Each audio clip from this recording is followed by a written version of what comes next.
BPSC की गलतियों की वजह से अभ्यर्थी फेल हो जाते हैं, परेशान होते हैं।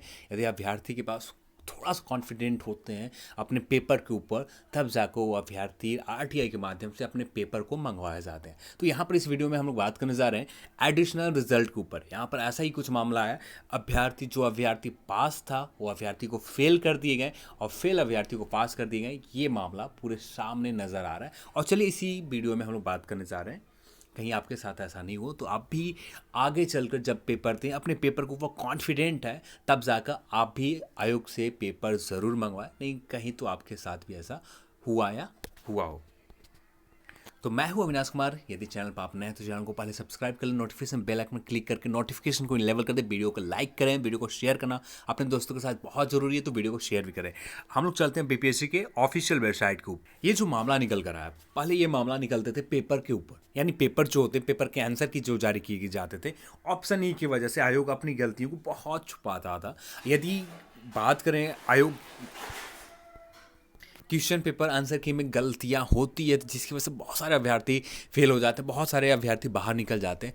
वो गलतियां तो लोग इग्नोर कर कर चले जाते हैं, पर यहाँ पर एक गलती और है। ये गलती जो है एडिशनल रिजल्ट जारी किए गए हैं 60वीं 62वीं की मेंस रिटन एग्जाम के। तो चलते हैं इनके रिटन एग्जाम के रिजल्ट के ऊपर क्लिक करते हैं। अब इसका नोटिस का लिंक मैंने डिस्क्रिप्शन बॉक्स में दे रखी है, वहाँ पर भी जाके इस नोटिस को आप रीड कर सकते हैं। ये नोटिस देखने के बाद आप पूरी तरह से समझ आए 60वीं 62वीं सम्मिलित जो लिखित परीक्षा में परीक्षाफल जो जारी किए गए थे 2/11/2018 को, यानी 2 नवंबर 2018 को जारी किए गए थे। अंतिम परीक्षाफल जो जारी किए गए थे 1 जनवरी 2019 को जारी किए गए थे। अंतिम रूप से चयनित अभ्यर्थियों को अनुशंसा विभाग में भेजी जा चुकी है।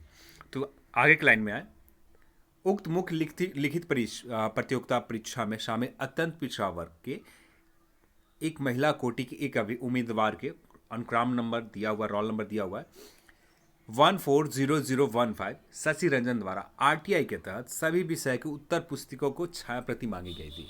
अब यदि ये अभ्यर्थी जो है शशि रंजन जी, ये अपना उत्तर पुस्तिका के छाया प्रति यानी सॉफ्ट कॉपी नहीं मांगी जाती तो इनको पता भी नहीं चलता। सूचना प्राप्ति के बाद उक्त उम्मीदवार द्वारा अभ्यावेदन के देकर सूचित किया गया कि उपलब्ध कराई गई समान अध्ययन के प्रथम पत्र की उत्तर पुस्तिका की छाया प्रति उनकी नहीं है, जो पेपर है उनकी नहीं है। अभ्यर्थी के द्वारा यह सूचना आयोग को दिए गए।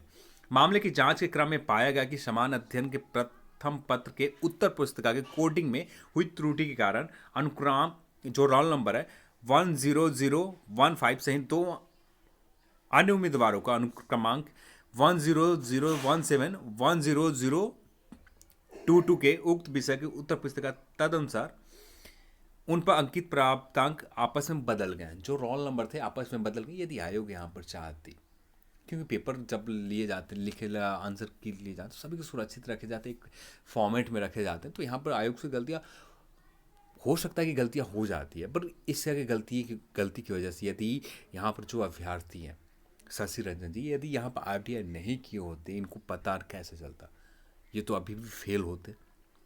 तो यहाँ पर आपके साथ अपने पेपर के ऊपर कॉन्फिडेंट है तो बिल्कुल किसी आरटीआई आप प्रश्न पत्र अपना उत्तर पुस्तिका के सॉफ्ट कॉपी मंगवाइए, उसके बाद आप सॉफ्ट कॉपी को चेक कीजिए, फिर आयोग को सूचना दीजिए। तो नहीं तो आप ऐसे ही बैठे रह जाइएगा कि आप अपने आप को समझिए मैं तो फेल हूँ, मैं तो बस अपने आप को कोसते रहने के अलावा कुछ नहीं करेंगे आप।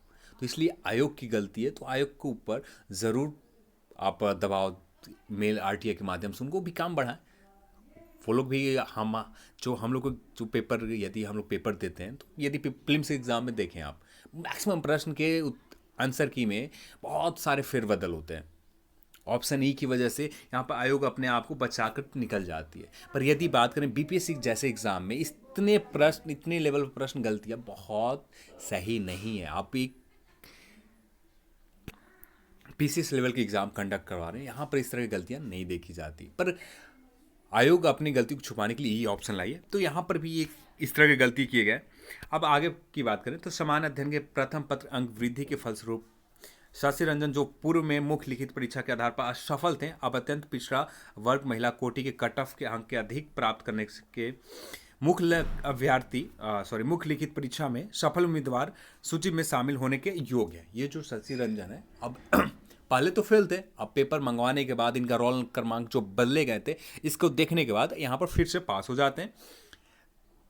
अन्य 2 उम्मीदवार के जो क्रमांक है कमी हुई है, इनके जो पेपर में स्कोर थे इनके स्कोर में कम हुए, पूर्वतः असफल उम्मीदवार को सूची में शामिल रहेंगे। तो ये जो अभ्यर्थी सफल थे पहले, अभी इनके साथ क्या होगा?